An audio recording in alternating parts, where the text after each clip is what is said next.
dari bacaan-bacaan zikir atau wirid itu pastinya memberikan kefaedahan. Pasti ada faedah tersendiri dari kutipan satu wirid yang lain. Karena menyusun sebuah wirid, apalagi wirid yang agung, itu pasti ada tirakat yang luar biasa dari beliau-beliau. Tinggal kita meyakini itu atau tidak.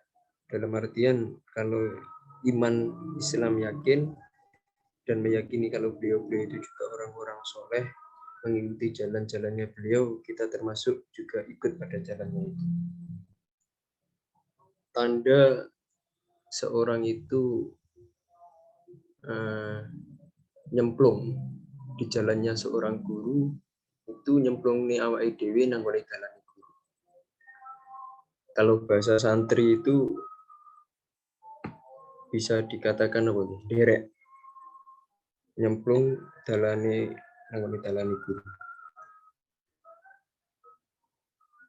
Salah satu petuah dari Al-Imam Allamah Al-Habib Abdullah bin Alwi Al-Haddad, barang siapa yang menempatkan dirinya di hadapan Allah seperti budak di hadapan tuannya, maka dia itu akan meraih semua kesempurnaan. Artinya tanpa Allah itu kita bukan apa-apa. Bukan apa-apa dan bukan siapa-siapa. Ya artinya semua apa yang ada di dunia ini itu fana kecuali Allah.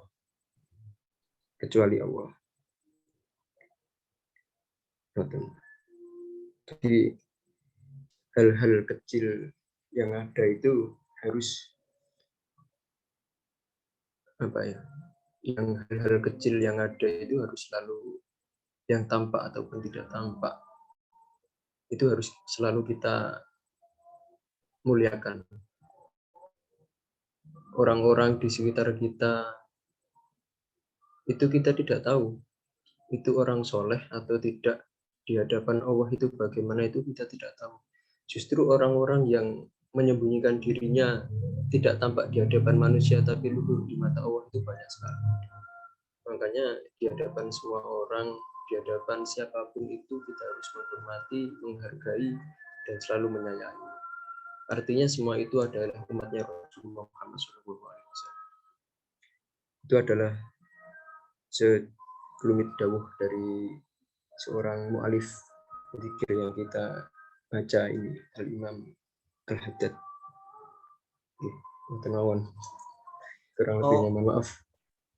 Mau tanya nih Gus, seumpama kita ini udah sering zikir gitu Gus, tapi hanya sekedar di lisan aja itu Gus, itu apakah masih bisa mendatangkan faidah gitu bagi pembacanya gitu Gus?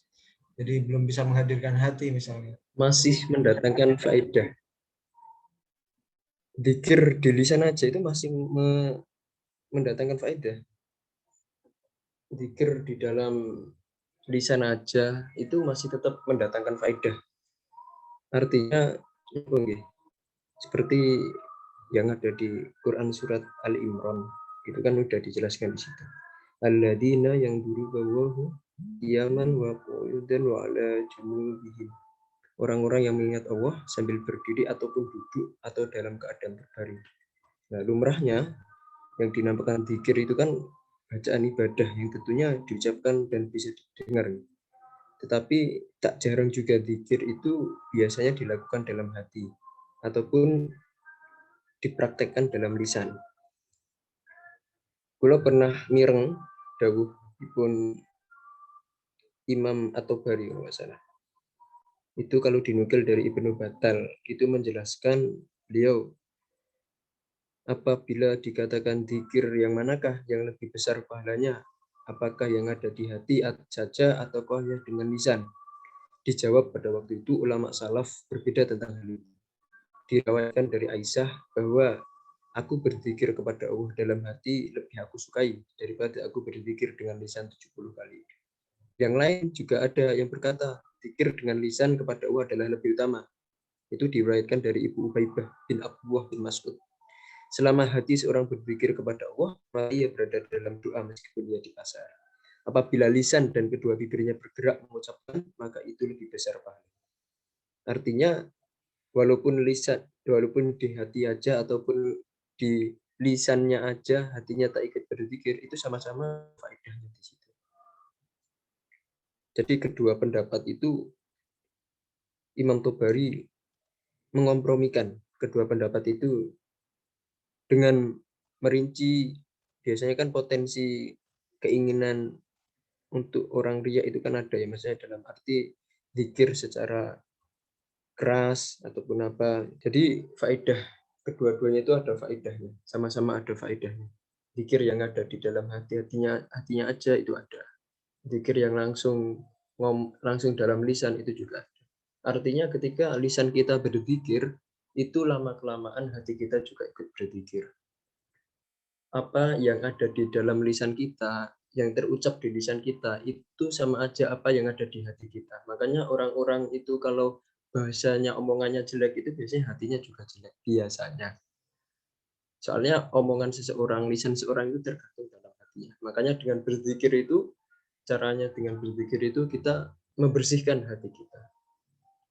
Untuk selalu agar dilatih, agar hati itu bersih, selalu ingat Allah, selalu bermunajat, bermujahadah ngoten. Intine ngoten.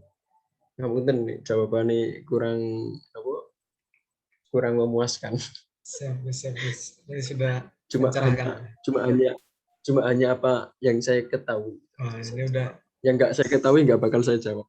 sangat banyak lah. Maksudnya gini, kadang kan orang juga dalam berzikir ada yang berproses gitu ya Gus. Nggak semuanya tuh kadang ya apalagi yang mungkin dulunya apa namanya ahli maksiat gitu kan.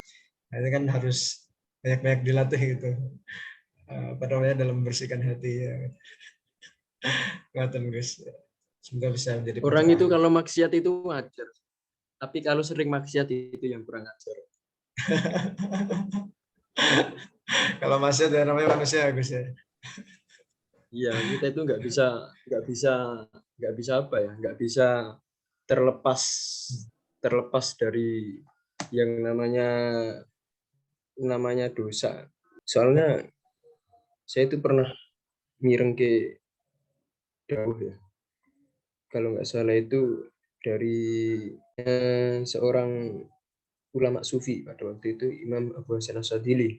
Imam Asyadzili.